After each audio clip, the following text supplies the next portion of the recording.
Crispy ಆಲೂ ಟಿಕ್ಕಿ chat street ಸ್ಟೈಲಲ್ಲಿ ಮನೆಯಲ್ಲಿ ಯಾವ ರೀತಿ ಮಾಡೋದು ಅಂತ ಇವತ್ತು ತೋರಿಸ್ಕೊಡ್ತೀನಿ.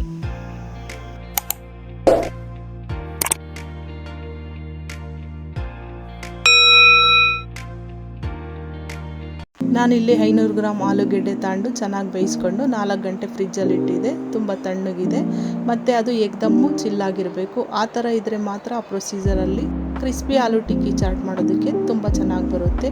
ಈ ಪ್ರೊಸೀಜರಲ್ಲಿ ಮಾಡಿದ್ರೇ ಚೆನ್ನಾಗಿರುತ್ತೆ. ನಾನೀಗ ಈ ಎಲ್ಲ ಸಿಪ್ಪೆ ಸುಲ್ಕೊಳ್ತಾ ಇದ್ದೀನಿ. ಇದೆಲ್ಲ ಸಿಪ್ಪೆ ಸುಲಿದಿದ್ಮೇಲೆ ನಾನು ಇಲ್ಲಿ ಮ್ಯಾಶ್ ಮಾಡಿ ಇಟ್ಕೊಂಡಿದ್ದೀನಿ. ಅರ್ಧ ಟೀ ಸ್ಪೂನ್ ಉಪ್ಪು ಮತ್ತು ಅರ್ಧ tea spoon chilli flakes, 2 spoon cornflour ಹಾಕಿದ್ದೀನಿ. ಕಾರ್ನ್ಫ್ಲೋರ್ ಇಲ್ಲ ಅಂದರೆ 4 ಸ್ಪೂನ್ ಅಕ್ಕಿ ಹಿಟ್ಟು ಹಾಕ್ಕೊಳ್ಳಿ. ಮತ್ತು ಒಂದು ಪುದೀನ ಕೊತ್ತಂಬರಿ ಮಿಕ್ಸ್ ಮಾಡಿರೋದು ಹಾಕ್ಕೊಂಡು ಚೆನ್ನಾಗಿ ಕಾಲ್ಸ್ಕೊಂಡಿದ್ದೀನಿ. ಇದು ಕಾಲ್ಸಾದ್ಮೇಲೆ ಒಂದು ಅರ್ಧ ಒಳ್ಳೆ ನಿಂಬೆಹಣ್ಣು ಹಾಕಿ ಮತ್ತೆ ಕಾಲಿಸ್ಕೊಳ್ತಾ ಇದ್ದೀನಿ. ಕಾಲಿಸಿದಾದ್ಮೇಲೆ ಚಿಕ್ಕ ಚಿಕ್ಕದು ಒಂದು ನಿಂಬೆಹಣ್ಣಿನ ಗಾತ್ರ ಉಂಡೆಗಳು ಮಾಡಿಕೊಂಡು ಅದನ್ನು ಟಿಕ್ಕಿ ಟೈಪಲ್ಲಿ ಪ್ರೆಸ್ ಮಾಡ್ಕೊಳ್ಳಿ. ಈ ಥರ ನಾನು ಮಾಡಿದ್ದೀನಲ್ಲ ಆ ಥರ ಮಾಡಿಕೊಂಡು ಬೇಕು ಅಂದರೆ ನೀವು 15 ದಿನದವರೆಗೂ ಇಟ್ಕೊಂಡು ಯೂಸ್ ಮಾಡ್ಬೋದು. ಒಂದು ಬಾಕ್ಸ್ ತಗೊಂಡ್ಬಿಟ್ಟು ಅದರಲ್ಲಿ ಒಂದಕ್ಕೊಂದು ಅಂಟದ ಥರ ಇಟ್ಬಿಟ್ಟು ಫ್ರೀಝರಲ್ಲಿ ಇಟ್ಕೊಂಡು ನೀವು ಯೂಸ್ ಮಾಡ್ಕೊಳ್ಳಿ. ನಿಮಗೆ ಬೇಕಾದಾಗ ಫ್ರಿಜ್ಜಿಂದ ತೆಗೆದುಕೊಂಡು ಅರ್ಧ ಗಂಟೆ ಹೊರಗಡೆ ಇಟ್ಟು ಆಮೇಲೆ ತೇಲಿಸ್ಕೊಳ್ಳಿ. ಅದು ಐಸ್ ಇರುತ್ತಲ್ಲ ಎಲ್ಲ ಎಣ್ಣೆಲಿ ಹಾಕ್ತಿದ್ದಂಗೆ ಮುಖಕ್ಕೆಲ್ಲ ಸಿಡಿಯುತ್ತೆ. ಇದು ಕಡೆ ಕಡಾಯಿನಲ್ಲಿ ಎಣ್ಣೆ ಬಿಸಿ ಮಾಡಿಕೊಂಡು ಚೆನ್ನಾಗಿ ಡೀಪ್ ಫ್ರೈ ಮಾಡ್ಕೊಳ್ಳಿ.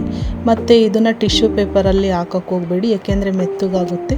ಒಂದು ಜರಡಿ ಇಟ್ಕೊಂಡು ಜರಡಿನಲ್ಲಿ ಹಾಕ್ಕೊಂಡು ಇಟ್ಕೊಳ್ಳಿ. ಕ್ರಿಸ್ಪಿ ಈ ಥರ ಇರುತ್ತೆ. ಈ ಥರ ಹಾಕ್ಕೊಳ್ಳಿ. ನೋಡಿ ಇಲ್ಲಿ ಯಾವ ಥರ ಕ್ರಿಸ್ಪಿ ಇದೆ ಅಂತ ತೋರಿಸ್ತಿದ್ದೀನಿ. ನಾನು ಇಲ್ಲಿ ಚಾಟ್ಗೋಸ್ಕರ ಟೊಮೊಟೊ ಸಾಸ್ ಮತ್ತು ಗ್ರೀನ್ ಚಟ್ನಿ ತಗೊಂಡಿದ್ದೀನಿ. ಒಂದು ಕಪ್ಪಲ್ಲಿ 2 ಸ್ಪೂನ್ ಸಕ್ಕರೆ ಹಾಕ್ಬಿಟ್ಟು ಅದನ್ನು ಚೆನ್ನಾಗಿ ತಿರುಗಿಸ್ಕೊಳ್ತಾ ಇದ್ದೀನಿ ಸಕ್ಕರೆ ಕರಗೋವರೆಗೂ. ಈಗ ಸರ್ವ್ ಮಾಡೋದಕ್ಕೆ ನಾನು 3 ಆಲೂ ಟಿಕ್ಕಿ ಪ್ರೆಸ್ ಮಾಡಿ ಒಂದು ಪ್ಲೇಟಲ್ಲಿ ಹಾಕ್ಕೊಂಡಿದ್ದೀನಿ.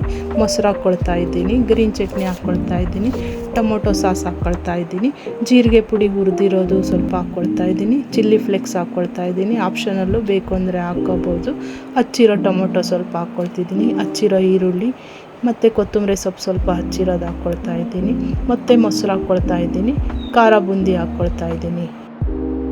ಈ ಥರ ರೆಸಿಪಿ ನಿಮಗೆ ಇಷ್ಟವಾಗಿದ್ದರೆ ನಮ್ಮ ಚಾನಲ್ಗೆ ಸಬ್ಸ್ಕ್ರೈಬ್ ಆಗಿ, ಲೈಕ್ ಮಾಡಿ, ಶೇರ್ ಮಾಡಿ.